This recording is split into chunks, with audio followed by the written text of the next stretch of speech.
بسم اللہ الرحمن الرحیم۔ عزیز طلبہ، آج بات ہوگی تلمیح پہ۔ فنی محاسن جنہیں مصنفین اور لکھاری اپنی لکھائی میں استعمال کرتے ہیں وہ ان میں سے ایک ہے تلمیح۔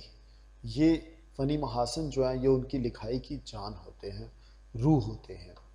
تلمیح عربی زبان کا لفظ ہے عزیز طلبہ، جس کے معنی اشارہ کے ہیں۔ تلمیح کا مطلب کیا ہوا؟ اشارہ۔ اصطلاحاً وہ لفظ یا الفاظ جو نثر میں کسی مذہبی یا تاریخی واقعے، اب سب سے پہلے عزیز طلبہ دیکھ لیں، کسی مذہبی یا تاریخی واقعہ نمبر 1، قرآنی آیت نمبر 2، حدیث نبوی 3، روایتی کہانی نمبر 4، یا کسی خاص شخصیت کی طرف اشارہ کرے۔ اب پتہ چلا ہے کہ چونکہ اس کا جو لفظی معنی ہے وہ اشارہ کے ہیں، اور یہ اشارہ ورڈ اشارہ دے جاتا ہے کسی واقعے کا، کلیئر؟ تو آئیے ہم دیکھتے ہیں۔ بے خطر کود پڑا آتش نمرود میں عشق، عقل ہے محو تماشائے لب بام ابھی۔ اب اس پہ دیکھیں، آتش نمرود سے پورا نمرود اور ابراہیم علیہ السلام کا واقعہ یاد آ جاتا ہے، تو یہ اس واقعے کی طرف اشارہ جو الفاظ کریں انہیں ہم تلمیح کہتے ہیں۔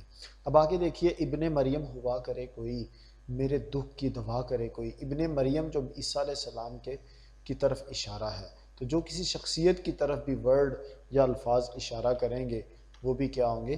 تلمیح۔ تو اسی طرح اب آگے دیکھیے، چاہے یوسف جو ہے اگلی مثال میں، جیسے شعر ہے، آ رہی ہے چاہے یوسف سے صدا، دوست یہاں تھوڑے ہیں اور بھائی بہت۔ اب دیکھیے، چاہے یوسف کیا ہے، یہ واقعہ یاد آتا ہے جب یوسف علیہ السلام کو ان کے بھائیوں نے کنویں کی سپرد کیا تھا، کنویں میں پھینکا تھا۔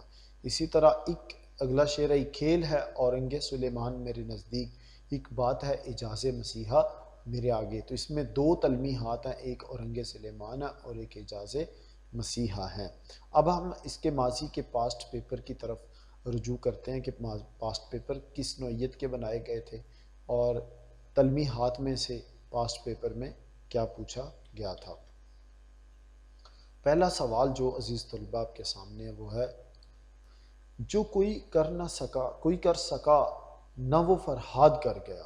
جو کوئی کر سکا نہ وہ فرہاد کر گیا، تو اس میں فرہاد کیا ہے؟ یہ تلمیح ہے، کیونکہ فرہاد نے شیریں کے لیے، لڑکی جسے یہ محبت کرتا تھا اپنی سسٹر سے یا جو بھی تھی، تو وہ اس کے لیے اس نے کیا کیا تھا؟ اس نے پہاڑ کو کھود کے نہر نکالنے کی کوشش کی تھی، کلیئر؟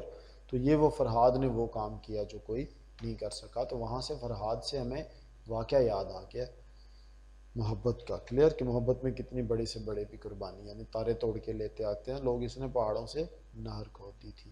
اب اگلا سوال ہے، انا الحق، یہ بھی ایک تلمیح ہے، کلیئر؟ یہ منصور حلاج تھا جس نے یہ دعویٰ کیا تھا انا الحق کا، تو اس کی طرف، واقعے کی طرف اشارہ ہے۔ اس کے بعد عزیز طلبہ ہم اگلی مثال کی طرف چلتے ہیں، جو کہ کیا ہے؟ ابن مریم ہوا کرے کوئی، میرے دکھ کی دعا کرے کوئی۔ اس میں تلمیح کی نشاندہی کریے۔ تو تلمیح ہے ابن مریم، یعنی عیسیٰ علیہ السلام کا بیٹا۔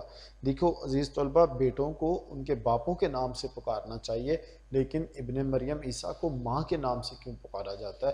کیونکہ ان کے کوئی والد نہیں تھے۔ یہ اللہ تعالیٰ کا ایک معجزہ تھا کہ بغیر باپ کے بھی اللہ تعالیٰ بیٹا دے سکتا تھا اور دیکھ سکتا ہے بھی۔ اب ہم اگلی مثال کی طرف چلتے ہیں۔